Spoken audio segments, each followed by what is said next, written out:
काय सांगता येते यार. साई शिंदे किस्मत किस्मत तर काही आपण बदलू शकत नाही आपली. होते.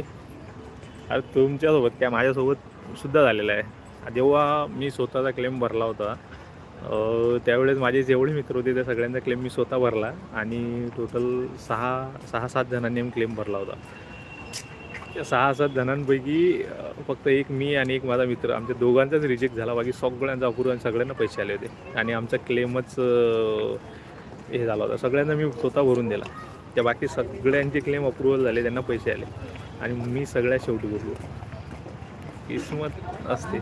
आणि सेम टू सेम म्हणजे फक्त आरोवाल्यांनी खुन्नस काढली होती. कारण की मी आणि माझा एक मित्र आम्ही पुणेचं जे ऑफिस आहे तिथं जाऊन त्यांच्यासोबत भांडण केलं होतं. म्हणजे ज्यावेळेस याची सुरुवात झाली होती ना 2022मध्ये या क्लेमची 21पासून सुरुवात झाली आणि 22मध्ये आम्ही गेलो होतो त्यांच्यावर भांडायला. कारण त्यावेळेस ते लोक कोणाची गोष्ट घेत नव्हते आणि बिलकुल ऐकत नव्हते. पोरांना हुसकून देत होते ते ऑफिसमधून. त्यावेळेस आम्ही जाऊन त्यांच्यावर भांडलो आणि त्याच्यानंतर मग त्यांना सांगितलं कंप्लेंट करू, हे करू, ते करू. त्याच्यानंतर त्यांनी काय केलं, खुन्नसमध्ये येऊन बाकी सगळ्या मित्रांचे क्लेम अप्रूव्हल केले आणि माझा आणि एक अजून माझ्यासोबत होता जो ऑफिसला आला होता. बाकीचे कोणी आले नव्हते मित्र. तर आमच्या दोघांचे फक्त त्यांनी रिजेक्ट करून टाकले. सेम डाटा सेम सगळं एकाच ठिकाणी ॲप्रेन्शिप केली.